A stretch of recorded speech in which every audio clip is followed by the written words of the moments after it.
Na samom početku da izrazim nezadovoljstvo zbog čega nije prisutan danas i ministar Gvozdenović. Ja sam kasnio, nisam dobio objašnjenje. Pretpostavljam da ste i dali objašnjenje zašto ministar Gvozdenović nije prisutan danas kad se raspravlja o veoma važnom zakonu o zaštiti vazduha. Ja sam i na matičnom odboru za poljoprivredu, ekologiju, turizam i prostorno planiranje rekao da je dobro što se donosi ovaj zakon, ali će biti veoma važno i na koji način ćemo implementirati i ovaj i mnoge druge zakone koje smo donijeli, tako da kažem, po hitnom postupku, pretrčavanjem, uz mogućnost da poslanici govore po 5 minuta, što je postala praksa u ovom parlamentu. Izgleda da jurimo neke rekorde i u diskusijama i u broju donesenih zakona u toku jednog dana. Ja želim samo podsjetiti na dio o kojem je govorio uvaženi profesor Radulović, a to je uticaj kombinata aluminijuma na životnu sredinu u Zeti i Podgorici.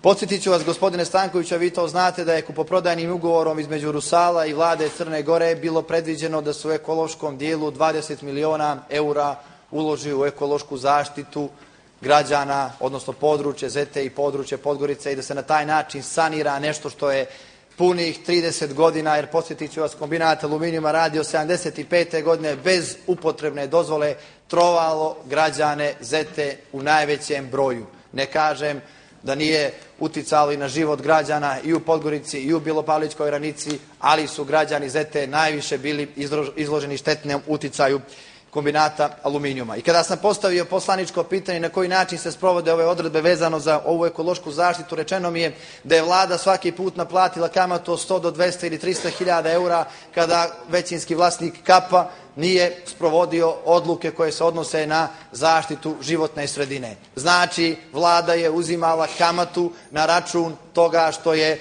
većinski vlasnik Rusal trovao građane Zete. Da je taj novac vlada uložila u područje Zete i u samu zaštitu toga područja, prosto vam bilo, ali je taj novac potrošen i iskorišten za neke druge crne fondove, o tome ne želim da govorim.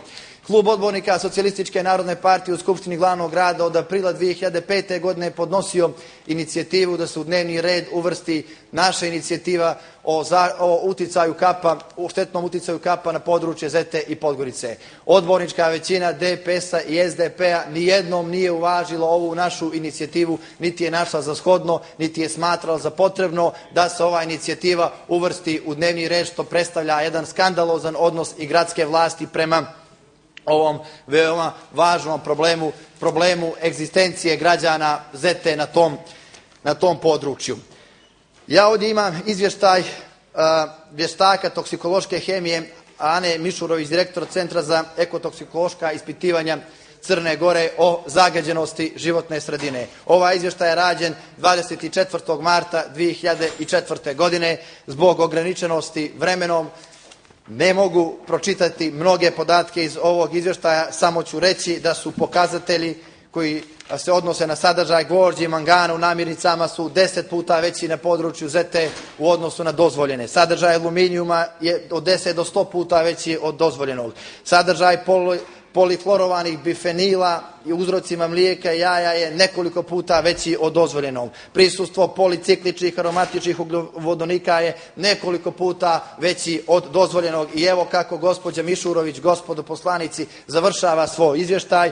Kaže, citiram: nadam se da sam ovim detaljnim komentarom dosadašnjih podataka uspjela da vam približim sliku o ugroženosti porodica iz Botuna, to je mjesto u Zeti, odnosno selo u Zeti, kao i ostalih stanovnika naselja u okolini KAP-a u kojima je uticaj zagađenja najizraženiji. Očigledno da život na ovom lokalitetu nema nikakvu perspektivu. Ovo je bilo 2004. godine, ljudi na tom području i dalje žive, a država nema namjeru da im omogući makar izgledniju perspektivu od one koja piše u ovom izvještaju. Ja sam se zalagao, gospodine Stankoviću, na odboru da se u zakon implementiraju i da se mora precizirati na koji način će odgovarati ljudi koji zagađuju životnu sredinu u Zeti. Do sad je država Crna Gora ili državni tužilac podnijela 2 krivične prijave zbog otpuštanja nekoliko tona vode u Moraču do sada, znači tona sode, protiv Vjačeslava Krilova i protiv